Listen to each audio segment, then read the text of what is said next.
Samantala, humina ang piso kontra dolyar sa mga nakalipas sa araw matapos po ang pag-atake sa Paris, France. Mula 45 pesos ay naging 47.3 pesos na ngayon ang palitan ng piso sa dolyar. Ayon sa Bangko Sentral ng Pilipinas, sinaasahan nila ang ganitong paggalaw ng piso dulot ng market insecurity. Ganito raw talaga nangyayari kapag may mga malalaking security threat sa mundo dahil natatakot ang mga investor. Pero ayon sa BSP, panandalian lang ang ganitong paggalaw ng piso.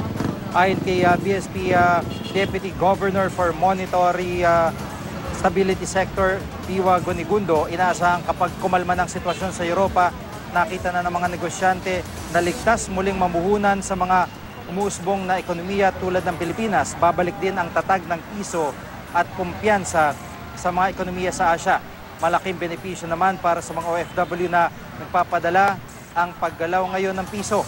Makakatulong din daw ito sa mga exporters ng Pilipinas dahil madadagdagan ang value ng kanilang kinakalakal na produkto.